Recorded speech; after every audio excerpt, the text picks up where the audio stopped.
Photo കണ്ടിട്ടുണ്ടായിരുന്നു, എനിക്ക് ഓർമ്മയില്ല. ഒരൊട്ടകം കാഷ്ടിക്കുന്നത് നോക്കിയിട്ട് ആഫ്രിക്കയിൽ ഒരു ബാലൻ ആ ഒട്ടകത്തിന്റെ പിൻഭാഗത്ത് പോയി ഇങ്ങനെ നിൽക്കുന്ന ഒരു ഫോട്ടോ വന്നിരുന്നു കുറെ വർഷങ്ങൾക്ക് മുമ്പ്. കണ്ടിരുന്നു ആരെങ്കിലും? അത് ഒട്ടകം കാഷ്ടിച്ചിട്ട് ആ ഒട്ടകത്തിന്റെ കാഷ്ടം കഴിക്കാൻ വേണ്ടിയിട്ട് ഭക്ഷണമില്ലാതെ ആ രീതിയിൽ പോലും ഇന്നും ലോകത്ത് പലരും ബുദ്ധിമുട്ടുമ്പോ നമുക്ക് 3 നേരം ഭക്ഷണം കഴിക്കാൻ കിട്ടുന്നുണ്ടോ? പറയാൻ പറ്റിയൊരു ജോലിയുണ്ടോ?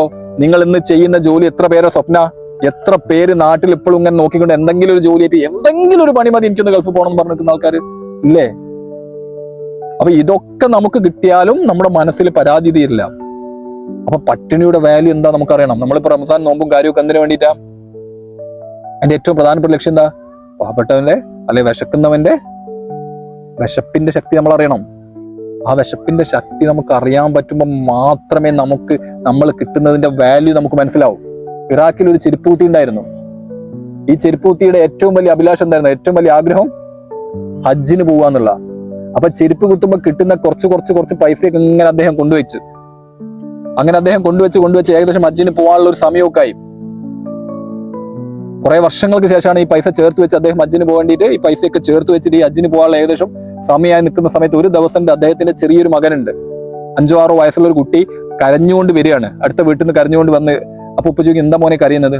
ഉപ്പ, നമ്മുടെ അയൽവാസികൾ അവിടെ ആടിനെ അറുത്ത് പാചകം ചെയ്തിട്ടുണ്ട്, ഞാനൊരു ആടിന്റെ കഷ്ണം ചോദിച്ചിട്ട് അവര് തന്നില്ല.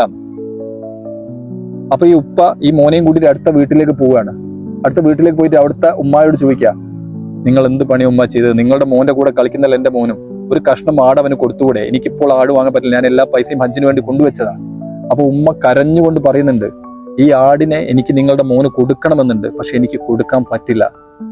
അപ്പൊ ചോദിക്കുന്നത്, എന്തുകൊണ്ട് നിങ്ങൾക്ക് കൊടുക്കാൻ പറ്റില്ല? ഈ ആട് നിങ്ങൾക്ക് കഴിക്കാൻ പറ്റില്ല. അതെന്താ ഞങ്ങൾക്ക് കഴിക്കാൻ പറ്റാത്തത്? കാരണം ഇത് ചത്ത ആടാണ്, ഞങ്ങൾക്കിത് കഴിക്കാം. കാരണം എന്താ? ഞങ്ങൾ എത്രയോ ദിവസങ്ങളായിട്ട് പട്ടിണിയിലാണ്. ആ പട്ടിണിയുള്ള ഞങ്ങൾക്ക് ഈ ആടിനെ കഴിക്കാനുള്ള അനുവാദമുണ്ട്, പക്ഷെ നിങ്ങൾക്കത് കഴിക്കാൻ പറ്റില്ല.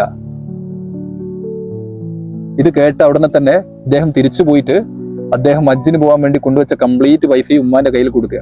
അപ്പൊ ഉമ്മ ചോദിക്കുന്നുണ്ട്, നിങ്ങൾ എത്രയോ വർഷങ്ങളായിട്ട് ഈ ഹജ്ജിന് പോകാൻ വേണ്ടി വെക്കല്ല, ഈ പൈസ ഞങ്ങൾക്ക് എന്തിനാ? എന്ത് ഹജ്ജ്? എന്റെ അയൽവാസി ഇങ്ങനെ ഭക്ഷണം ഇല്ലാതെ വെക്കുമ്പോൾ ഞാൻ അവിടെ പോയിട്ട് ഹജ്ജ് ചെയ്തിട്ട് ഏത് പടച്ചോനെ സ്വീകരിക്കുക? പടച്ചോൻ സ്വീകരിക്കുവോ? എനിക്ക് എൻ്റെ അയൽവക്കക്കാരെ കാണാൻ പറ്റണം. അപ്പൊ നമുക്ക് പലപ്പോഴും എന്താ പറ്റുന്നത്? നമ്മളെ ചുറ്റുപാട് കാണില്ല. നമ്മുടെ തൊട്ടടുത്തുള്ള ആൾക്കാരെ ബുദ്ധിമുട്ടും കാര്യമൊന്നും നമ്മൾ കാണില്ല. നമ്മൾ വേറെ എങ്ങോട്ടൊക്കെ നോക്കും. ചിലപ്പോൾ നമ്മുടെ തൊട്ട അയൽപ്പക്കത്തുണ്ടാവും ഭക്ഷണം കഴിക്കാതെ അഭിമാനം കൊണ്ട് പുറത്തു പറയാൻ പറ്റാത്ത ആൾക്കാരുണ്ടാവും. അഭിമാനം കൊണ്ട്, ഇല്ലേ? പക്ഷെ അത് തിരിച്ചറിയാൻ നമുക്ക് പറ്റണം.